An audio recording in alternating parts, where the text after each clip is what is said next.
Mi esposa dijo, deberíamos intentar un matrimonio sin intimidad. Al principio me reí pensando que era absurdo hasta que ella soltó esto. Tengo 32 años y estoy casado con Sara, de 29, desde hace 6 años. Llevamos 9 años juntos. Nos conocimos en la universidad, en los últimos meses de mi carrera de ingeniería. No soy perfecto, suelo trabajar demasiado, a veces olvido fechas importantes y, sí, he sido conocido por dejar mis calcetines por todos lados. Sin embargo, siempre he sido leal, un apoyo constante y sinceramente creí que teníamos algo muy bueno. Crecí en un pequeño pueblo del Medio Oeste, con una educación tradicional. Mis padres llevan casados más de 35 años. Trabajé incansablemente para conseguir un buen empleo, comprar una casa en los suburbios y lograr ese paquete completo del sueño americano. Sara estudiaba psicología cuando nos encontramos, era increíblemente inteligente, ambiciosa y, francamente, estaba muy por encima de mi nivel en muchos aspectos. Tenía un cabello largo y castaño, unos intensos ojos verdes que parecían cambiar de color según lo que llevaba puesto, y una risa capaz de iluminar cualquier habitación. Nuestra historia comenzó en un evento de voluntariado en el campus, donde ambos colaborábamos en la construcción de casas para Habitat for Humanity. Después de la jornada, la invité a tomar un café y, a partir de ese instante, surgió una conexión intensa, tanto emocional como físicamente. Éramos capaces de pasar horas conversando o, a veces, simplemente disfrutando de un silencioso entendimiento. 3 años después, nos casamos en una pequeña ceremonia con amigos y familiares cercanos, y poco después compramos nuestra casa. Todo iba sobre ruedas, yo ascendía en mi firma de ingeniería y ella se dedicaba a montar su consulta como terapeuta especializada en consejería familiar. Nuestra vida cotidiana era casi perfecta. Durante las mañanas de los días laborables,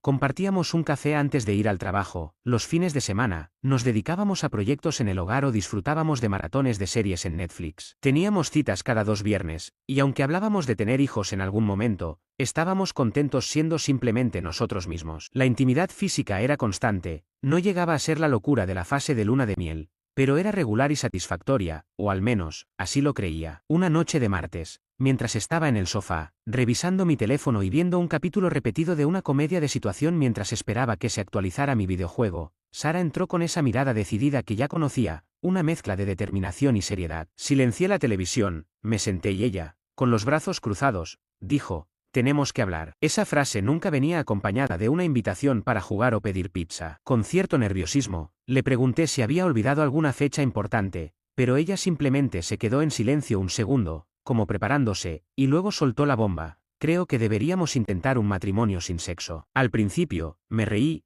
no por humor sino porque estaba 100% seguro de que era una broma. Pero su rostro no mostró la menor pizca de humor, al contrario, se tornó serio y firme. Mark, hablo en serio. He estado pensando en esto mucho, y creo que podría fortalecer nuestra relación. El sexo no lo es todo, y siento que nos impide conectar de manera más profunda. Mi mente se congeló. ¿Quién era esta persona frente a mí? Esta no era la Sara que en reuniones de trabajo me mandaba mensajes subidos de tono ni la que una vez me sorprendió en mi cumpleaños, vestida solo con crema batida. Sentí un nudo en el estómago mientras intentaba asimilar lo que estaba ocurriendo. ¿De dónde sale esto? ¿Estás infeliz? He hecho algo mal, balbuceé. Con un suspiro casi teatral, me respondió que no se trataba de eso. He estado escuchando podcast, viendo a mujeres increíbles en línea que hablan sobre cómo recuperar su identidad y de cómo la intimidad a veces se convierte en una muleta para ocultar problemas más profundos en una relación. Básicamente, de verdad había decidido que, tras escuchar unos cuantos episodios y ver algunos vídeos, nuestra unión estaba rota. Tratando de mantener la calma, le dije, no es como si estuvieras diciendo que nunca más volveremos a tener sexo, ¿verdad? Pero su tono se volvió defensivo. No, no es eso. Es quitar el sexo de la ecuación por un tiempo para enfocarnos en nosotros como individuos y como pareja. ¿Parecía realmente pensar que una relación de pareja podía prescindir por completo de la intimidad? Para mí, la intimidad siempre había sido sinónimo de amor, conexión, el pegamento que mantenía todo en orden en medio del caos diario. Sin ella, ¿no nos reduciríamos a ser compañeros de piso que comparten la cuenta, y de vez en cuando, una comida? No pude contener mi frustración. ¿Acaso no oyes lo absurdo que suena esto? Sara, con un tono casi apacible pero con los ojos encendidos, replicó, no estás dispuesto ni a considerarlo. Fue en ese momento cuando dejé salir mi enojo. Claro que no lo estoy, porque lo que me estás proponiendo no es el matrimonio por el que yo me comprometí. Nos quedamos en silencio, la tensión se podía cortar con un cuchillo. Ella parecía esperar que tuviera una epifanía, que de repente entendiera la brillantez de su plan y me postrara en agradecimiento, pero lo único que sentía era confusión, frustración y una profunda traición. Comprendí que aquello no se trataba únicamente de la falta de sexo, sino de algo mucho más complejo que llevaba gestándose en nuestra relación desde hace tiempo, y yo no tenía idea de cómo solucionarlo. Los días siguientes fueron surrealistas, viví esperando que las cosas volvieran a la normalidad, que Sara se riera de lo ocurrido y admitiera que todo era una mala idea sacada de algún influencer sobrevalorado. Pero eso nunca sucedió. En cambio, empecé a sentir que convivía con una desconocida. Al principio, los cambios fueron sutiles. Comenzó a pasar cada minuto libre en su teléfono, siempre con los auriculares puestos, absorta en lo que veía o leía. De vez en cuando captaba fragmentos de discursos motivacionales o mantras de autoayuda, como cuando escuché en la cocina una frase que decía: el valor de una mujer no radica en su capacidad de complacer a un hombre. Ella lo pausó rápidamente, como una adolescente que esconde algo de sus padres, y cuando le pregunté con naturalidad, simplemente se encogió de hombros: es solo algo en lo que he estado pensando. Luego, su aspecto físico también cambió. La Sara que conocía solía vestir de manera casual, jeans, sudaderas y camisetas, pero de repente empezó a llevar ropa de estilo formal, como si tuviera reuniones de negocios a diario, blazers, pantalones de vestir y camisas. Incluso su cabello sufrió una transformación radical, se lo cortó en un bob severo con flequillo, algo que, sinceramente, me dejó perplejo. Se me ocurrió un doble take. En 6 años de matrimonio, nunca había mencionado el deseo de cambiar de look. De hecho, al verla, apenas pude creer lo drástico de la actualización en su imagen. «Te ves diferente», le dije, aún sin poder asimilarlo. Mientras se aplicaba lápiz labial en un sábado sin planes, ella simplemente dijo: «Gracias», sin siquiera levantar la vista hacia mí. Intrigado, le pregunté: «¿Vas a salir?», y su respuesta fue un frío no. Ese breve intercambio marcó el inicio de un abismo silencioso entre nosotros. Con el paso del tiempo, noté cómo nuestra rutina en el hogar se desmoronaba poco a poco. Ella dejó de cocinar a mi lado, una de las actividades que antes disfrutábamos juntos en nuestros fines de semana, y ya no sugería películas para nuestras noches de cine en casa. Incluso, se reorganizó en el armario, desechando todas aquellas prendas cómodas que solía usar cotidianamente. Cada día parecía distanciarse un poco más. La mujer que antes se acurrucaba a mi lado en el sofá ahora se sentaba erguida en una silla aparte, absorta en su teléfono. Cualquier intento de conversar sobre temas cotidianos, ya fueran asuntos de trabajo, amigos o simplemente compartir impresiones del día, se topaba con respuestas cortas y desprovistas de interés. Lo que más me desconcertaba era la incorporación repentina de vocabulario que antes nunca había utilizado. De pronto, todo giraba en torno al trabajo emocional, al derecho masculino, a la puesta de límites y a la energía femenina. Términos que hasta ese instante me eran ajenos en los años que llevábamos juntos. Una noche, al intentar abordar lo que estaba sucediendo entre nosotros, le dije: «Encontrarte a ti misma. ¿Qué significa eso? ¿Estás aquí conmigo?». La respuesta fue seca: «No lo entenderías». Esa frase me atravesó de manera inesperada, dejándome perplejo ante la posibilidad de haberme vuelto tan ciego respecto a mi propio matrimonio. Durante años habíamos podido dialogar de cualquier cosa, ahora parecía que me descartaban como si fuera un ignorante. Tratando de mantener cierta normalidad, seguí invitándola a ver series, a salir a caminar o a visitar nuestros restaurantes favoritos. Sin embargo, sus respuestas eran siempre evasivas, a veces declinaba de plano, y en otras ocasiones aceptaba, solo para pasar el tiempo absorta en su teléfono. Incluso el contacto físico se volvió incómodo, un toque en el hombro o un beso en la mejilla provocaban en ella un encogimiento o un sutil alejamiento. La mujer que había conquistado mi corazón parecía desvanecerse cada día, dejando en su lugar a una extraña figura distante, casi ajena a mi existencia. Aproximadamente 2 semanas después de que la intimidad desapareciera de nuestro matrimonio, ocurrió algo que me dejó helado. Mientras yo veía un partido de baloncesto, Sara irrumpió en la sala sin mediar palabra, se sentó y me mostró su teléfono con insistencia, señalando un post en Instagram. Provenía de una cuenta llamada Patriarchismasses, con alrededor de 200,000 seguidores, y estaba repleta de citas sobre liberación femenina y la ruptura de las cadenas de las expectativas masculinas. El post era, en esencia, una larga diatriba en la que se denunciaba cómo las relaciones sexuales con hombres eran herramientas de opresión, y se promovía que las mujeres podían recuperar su poder rechazando la mirada masculina y las demandas físicas. «¿Qué opinas?», me preguntó, mirándome como si estuviera a punto de ser evaluado. Leí el post y vi que argumentaba que toda mujer en una relación tradicional estaba siendo subyugada,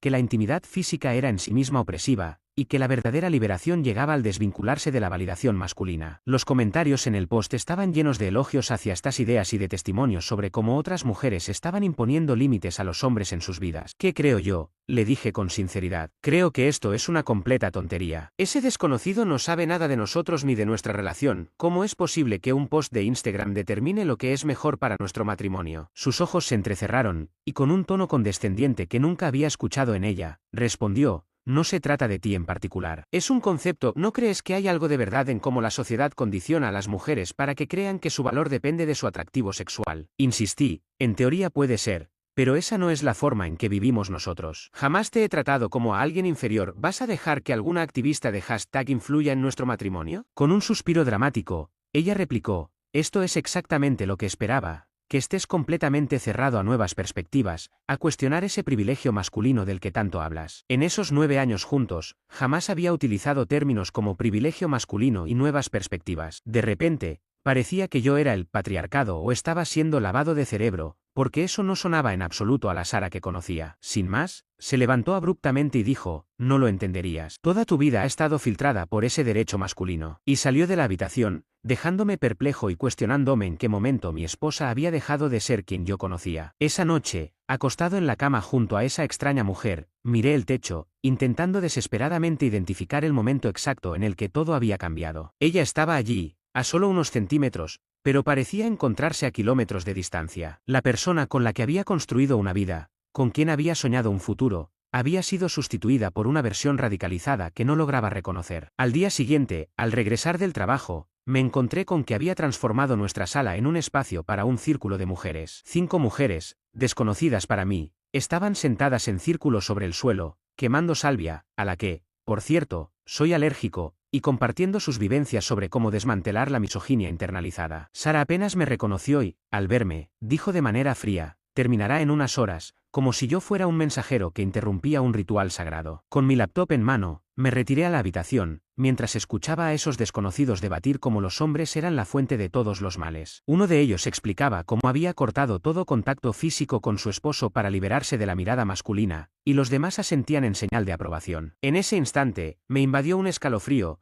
¿Estaba mi esposa planeando un distanciamiento físico total? Esa noche, mientras intentaba conciliar el sueño, una inquietante idea cruzó mi mente: ¿podría haber otra persona? Aunque me sentí horrorizado por pensar eso, no podía ignorar la lógica detrás de su repentina transformación. Los cambios en su aspecto, su comportamiento secreto con el teléfono, esa distancia emocional, la posibilidad de que algo más estuviera sucediendo se volvía cada vez más plausible. Al día siguiente, mientras ella se duchaba, decidí hacer algo que jamás había intentado: revisar su teléfono. Claro, estaba bloqueado y el código había cambiado, algo que antes no ocurría, ya que compartíamos nuestras contraseñas sin reservas. Esa pequeña alteración fue el primer indicio de una brecha mayor. Durante el transcurso del día, observé más detenidamente sus actitudes. Se mantenía pegada a su teléfono, orientándolo de tal manera que nunca permitía que viera su pantalla. Se encerraba en la oficina de casa durante horas, alegando que estaba escribiendo en su diario o participando en talleres de empoderamiento femenino. Cada notificación en su dispositivo la hacía saltar, y al percatarse de mi presencia en cualquier habitación,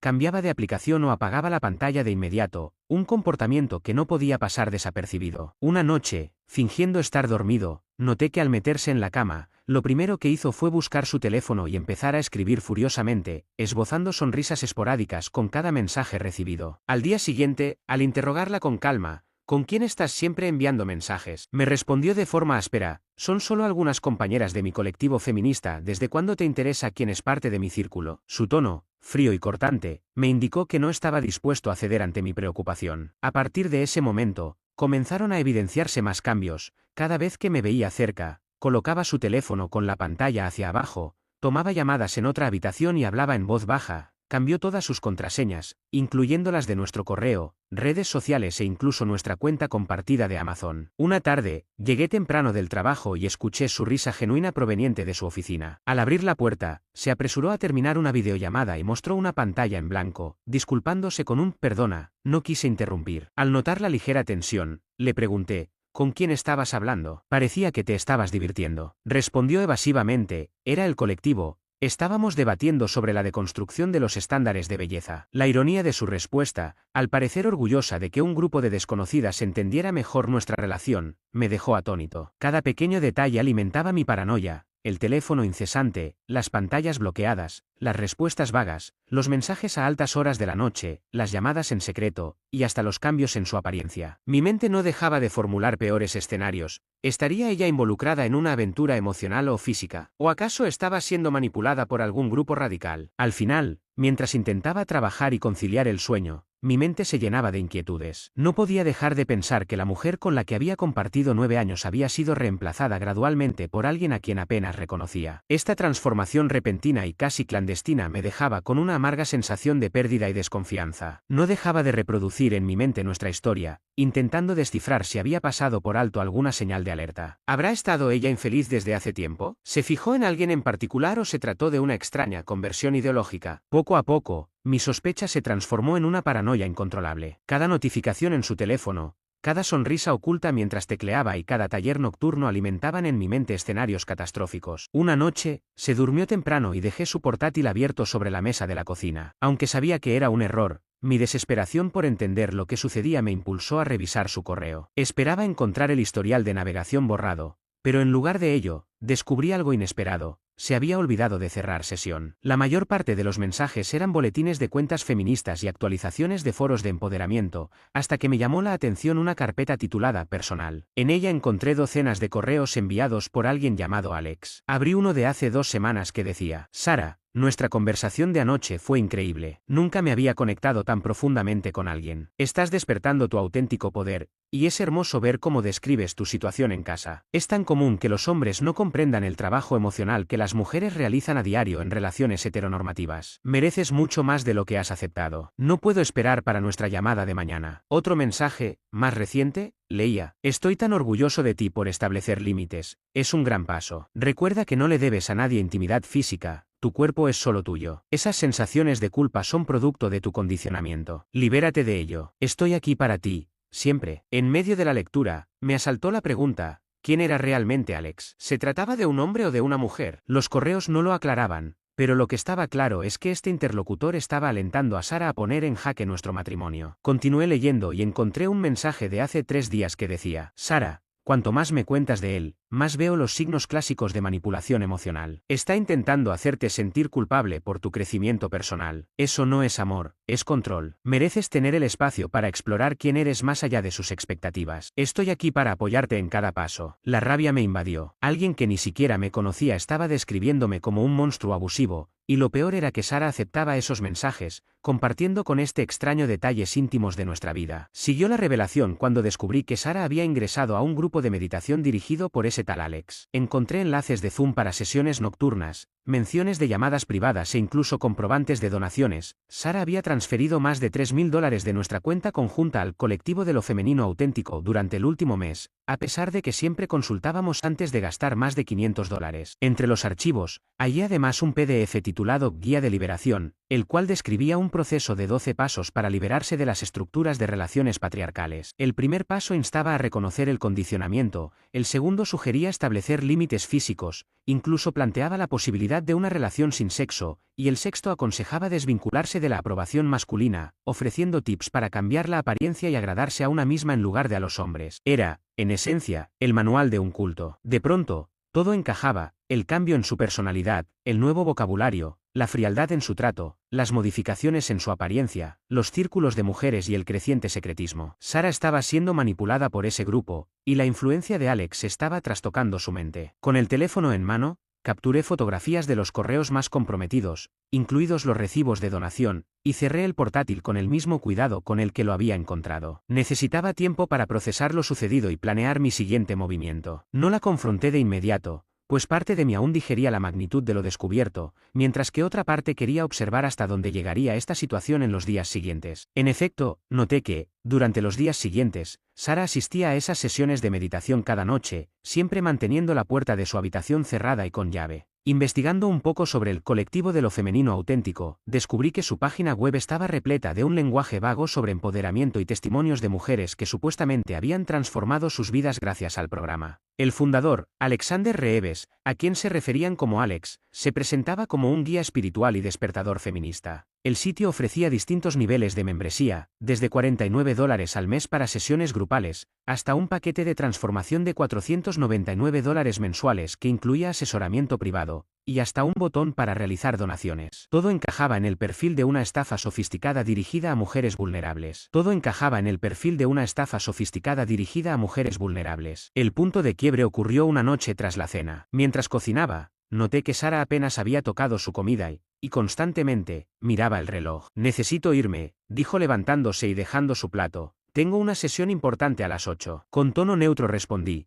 Puedes ir, encierra en la oficina a tu nuevo mejor amigo, Alex, mientras yo limpio. En ese instante, se quedó paralizada, y lentamente, se volvió hacia mí. ¿Qué acabas de decir?, insistió. Dejé mi tenedor y la miré fijamente. ¿Me oíste, Alex, tu gurú o lo que sea, que ha llenado tu cabeza con todo este discurso absurdo acerca de que soy un opresor? Su rostro se tornó pálido y luego se sonrojó. ¿Pasaste por mis correos? ¿Cómo te atreves a invadir mi privacidad? ¿Desde cuándo tenemos secretos en este matrimonio? Durante semanas has hablado con un desconocido sobre nuestra vida privada, dejándote convencer de que yo soy el villano, exclamé, con las manos temblorosas. Esto es precisamente por lo que necesito espacio de ti. Eres controlador y posesivo, continuó. Yo, sin poder contener una risa amarga, le dije, controlador. He visto cómo mi esposa se transforma en una completa desconocida, repite frases que jamás usó, me trata como enemigo y comparte cada detalle de nuestra relación con algún colectivo en línea, y se espera que yo lo acepte. Alex entiende lo que estoy viviendo, ese colectivo apoya mi camino de autodescubrimiento sin juzgarme. Me ven como un ser completo, no como un objeto para la gratificación masculina. ¿Objeto? ¿En serio? Llevamos 9 años juntos y ¿eso es lo que crees que soy? He respaldado cada una de tus ambiciones,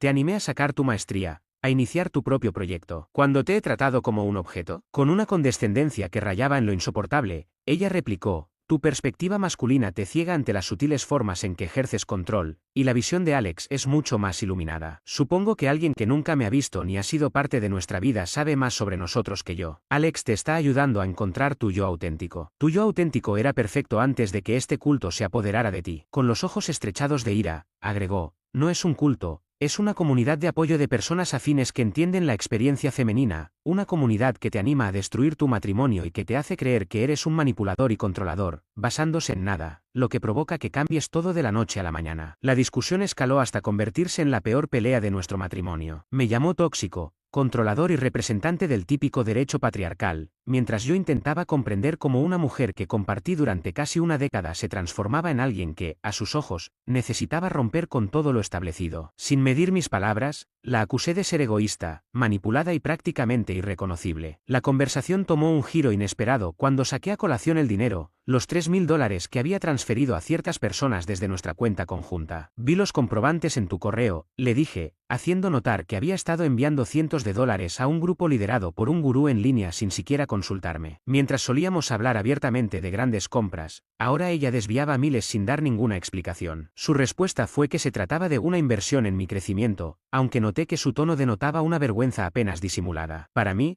esas palabras confirmaban lo que temía, era una estafa. A continuación, le señalé que esas personas se aprovechaban de ella, aislándola de su red de apoyo. Eso es típico de los cultos, le dije, explicándole que convencen a sus seguidores de que cualquiera que cuestione sus métodos es un enemigo. Estos grupos inducen a cambiar la apariencia, el lenguaje y las relaciones, para luego vaciar la cuenta bancaria. Sara insistió en que yo no comprendía lo que aquello significaba para ella, pero pude distinguir un leve destello de duda en sus ojos. La tensión llegó a su punto álgido cuando, incapaz de contener mi incertidumbre, le pregunté, ¿estás durmiendo con Alex? Su reacción fue de total incredulidad, como si mi pregunta fuera un ultraje. ¿Cómo te atreves?, replicó, defendiendo su integridad y señalando que asumir mi infidelidad demostraba la poca confianza que tenía en mí. La discusión se intensificó rápidamente, ella defendía su nueva identidad y la Sara de antes, la que yo conocí y amé, parecía haberse desvanecido. La mujer que casé no se uniría a un culto en línea ni permitiría que un gurú definiera nuestra relación, exclamó antes de retirarse furiosa a su oficina, cerrando la puerta de golpe y dejándome con el eco de una conversación que, sin duda, involucraba a Alex. Quedé en la cocina, rodeado de los restos de la cena que había preparado, preguntándome cómo habíamos llegado tan lejos. Algo tenía que cambiar, ya que no podíamos seguir viviendo en una situación tan insostenible. Durante varios días mantuvimos un silencio sepulcral. Mientras yo meditaba sobre mis opciones, seguir luchando por un matrimonio en el que ella claramente ya no compartía mis ideales o tomar el control de mi propia vida, decidí optar por la segunda alternativa. Sin notificarle a Sara, contacté a un abogado y me informé de todo lo necesario para proteger mis intereses. También concerté una cita con un asesor financiero y comencé, de manera discreta, a separar nuestras finanzas. Abrí una cuenta bancaria nueva, transferí mi parte de los ahorros y aseguré que mi salario ingresara en dicha cuenta. Documenté cada cambio, el comportamiento errático de Sara, los correos electrónicos con Alex, los recibos de donaciones a esa supuesta colectiva e incluso grabé algunos de nuestros altercados en los que usaba un lenguaje claramente propio de un culto. El siguiente paso fue hablar con mi amigo Ryan, dueño de una inmobiliaria, quien en menos de una semana encontró un departamento moderno en el centro, con vistas impresionantes y a pocos pasos de tiendas y restaurantes. Firmé el contrato sin dudarlo. Mientras yo ejecutaba mi plan,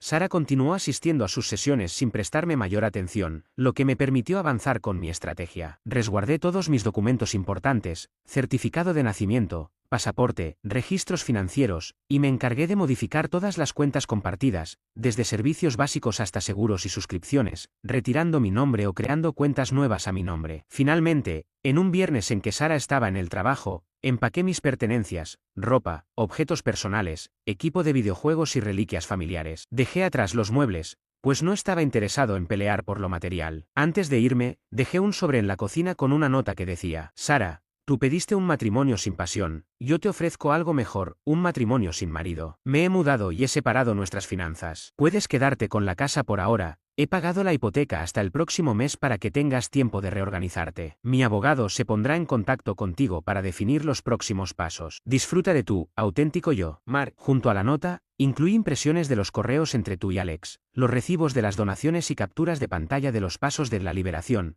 para que no quedara ninguna duda sobre mis motivos. Con todo preparado, tomé el volante, me dirigí a mi nuevo departamento y di inicio a mi nueva vida. El primer fin de semana en libertad fue casi surrealista. Organicé mi nuevo hogar, hice compras sin tener que consultar con nadie y pude dormir hasta tarde. Reencontré a amigos de los que me había ido distanciando, en parte debido a que Sara me había aislado con constantes quejas sobre la masculinidad tóxica. Además, retomé viejos pasatiempos, me inscribí en el gimnasio local y volví a jugar baloncesto los domingos, algo que había abandonado por complacer sus domingos de autocuidado. 3 días de silencio absoluto en casa. Pero la calma no duró mucho. Al poco tiempo, comenzaron los mensajes. Primero llegaron textos pidiéndome explicaciones, suplicando que volviera a hablar y que no me hubiese ido. Las llamadas se multiplicaron, las cuales dejé ir directamente al buzón de voz. Los mensajes de Sara se tornaron cada vez más desesperados. Mark, por favor, esto es un error. No quise que pasara así. Podemos solucionarlo. Sin embargo, me mantuve en total silencio. El cuarto día, Sara se presentó en mi oficina, pero ya había advertido a la recepcionista que no la dejara entrar. No se conformó con eso, envió correos, dejó mensajes de voz e incluso contactó a amigos en común,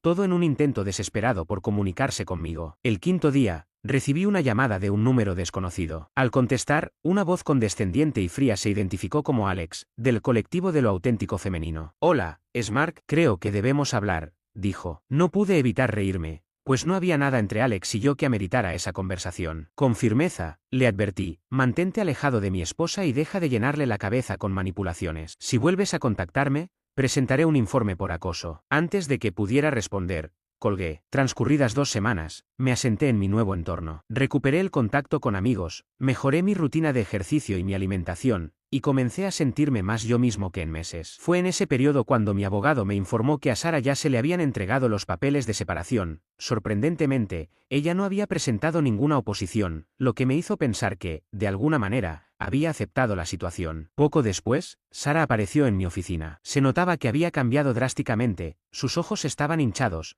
el cabello desordenado y vestía un viejo suéter, muy alejado de su imagen de mujer empoderada. Según me comentó la recepcionista, llevaba 3 horas esperando en el vestíbulo, rehusándose a marcharse, a pesar de que mi instinto me indicaba que la situación había llegado a su fin. Sentado frente a Sara, apenas unos minutos se habían cumplido cuando ella, con voz baja, comentó: 5 minutos, ¿ves? ¿Te ves bien? Yo respondí con un gracias, sin saber muy bien qué esperar. Fue entonces cuando, entre sollozos, ella empezó a confesar: Mark, cometí un error terrible. Me dejé llevar por algo que ni siquiera comprendía. Pausó y sus ojos se llenaron de lágrimas. Me metí de lleno en ese grupo, o mejor dicho, en lo que ellos decían ser un colectivo. Resulta que se aprovechan de mujeres en relaciones estables, sembrando dudas, aislándolas de sus parejas y, finalmente, exigiendo dinero. Yo les di casi $5.000 de nuestra cuenta conjunta. Me recosté en la silla, perplejo ante lo que oía. Qué lamentable, Sara, respondí con voz medida. Por favor, Mark, lo siento muchísimo. No sé qué me pasó, me sentía aburrida, inquieta, y de pronto encontré unos vídeos en línea que, de algún modo, hablaban directamente a mí. Antes de darme cuenta, ya estaba demasiado envuelta, sollozó. Intenté mantener la calma y le pregunté, ¿qué es lo que esperas ahora? Con voz entrecortada, ella respondió, quiero volver a casa. Te extraño lo que teníamos. Además, estoy asistiendo a terapia real, no con algún gurú de internet, y me están ayudando a entender cómo me manipularon. Voy a devolver cada centavo que les di, borraré todas mis cuentas y haré lo que sea necesario. Al mencionar la propuesta de una relación sin intimidad, Sara se mostró visiblemente consternada. Esa idea de un matrimonio sin sexo jamás fue lo que yo deseé. Me convencieron de que el contacto físico era una forma de someterse a expectativas patriarcales. Suena absurdo al decirlo en voz alta, pero entre los círculos de mujeres y el discurso radical feminista, hasta perdí mi esencia. Fue como si supieran exactamente qué decir para hacerme sentir especial, iluminada, parte de algo trascendental. Poco a poco me aislaron y me hicieron dudar de todo lo que creía, tácticas clásicas de un culto, pero yo no lo veía hasta que tú te fuiste. Al notar que mi reloj marcaba el final de nuestro breve encuentro, Sara suplicó, Mark,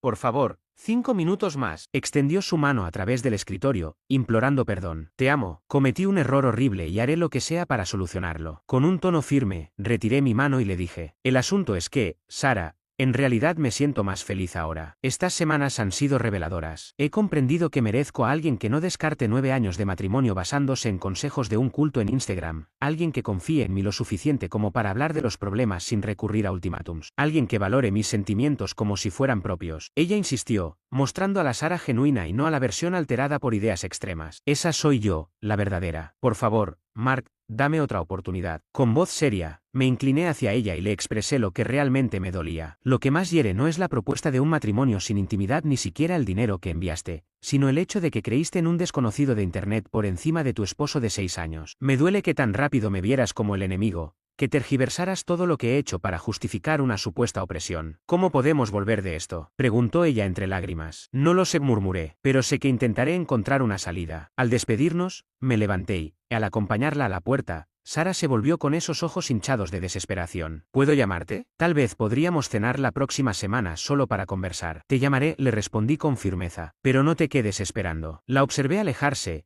con los hombros caídos, tan distinta de aquella feminista empoderada y fría que, hace apenas un mes, exigía un matrimonio sin sexo. La verdad es que, aunque una parte de mí todavía ama a la mujer con la que me casé, ya no estoy seguro de que ella siga existiendo. La otra parte disfruta de mi libertad y de la atención que recibo como un hombre recién soltero, finalmente con mi vida en orden. 3 días después, recibí un correo inesperado. Provenía de Alex, pero no era un mensaje personal, sino un aviso masivo enviado a todo el colectivo, que Sara me reenvió. Decía lo siguiente: queridas hermanas, con gran pesar anuncio que el colectivo de lo auténtico femenino hará una pausa breve mientras atiendo asuntos personales. Algunas personas han lanzado acusaciones infundadas sobre nuestro trabajo sagrado y debo concentrar mis energías en contrarrestar estos ataques. Sus suscripciones mensuales se mantendrán activas para garantizar su lugar a nuestro regreso. Manténganse firmes en su autenticidad. Alex. Sara añadió un comentario: está huyendo porque 3 mujeres, junto conmigo, la hemos denunciado a las autoridades por fraude. Pensé que te interesaba saberlo. No pude evitar sentirme sorprendido e impresionado al ver a la antigua Sara recuperando la determinación y luchando contra quien la había perjudicado. Fue el primer atisbo de la mujer de la que me enamoré, y que no veía desde hacía meses. Esa misma noche, sonó el timbre de mi puerta. Al abrir, me encontré nuevamente con Sara,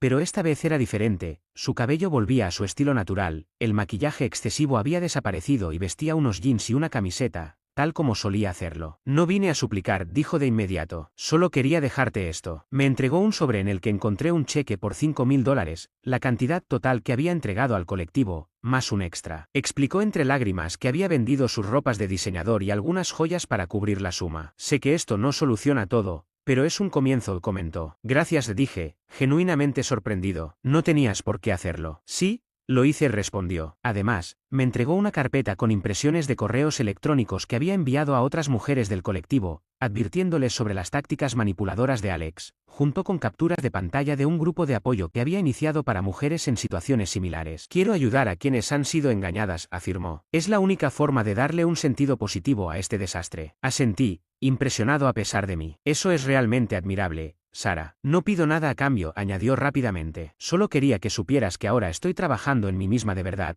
no en esa versión falsa y pretenciosa de autenticidad. Mientras se daba la vuelta para irse, me sorprendí diciendo, quizá podríamos tomar un café algún día, solo para hablar. Ella se detuvo y, con un brillo de esperanza en sus ojos, respondió, me encantaría. Aún no sé qué nos deparará el futuro. Tal vez intentemos retomar lo nuestro o quizás sigamos caminos distintos. Pero, por primera vez en meses, siento que converso con la verdadera Sara, no con esa mujer programada por un culto. En este momento, retomo el control de mi vida, de mis decisiones y de mi futuro. Sea lo que sea que venga, ahora las decisiones son mías, y eso se siente increíble.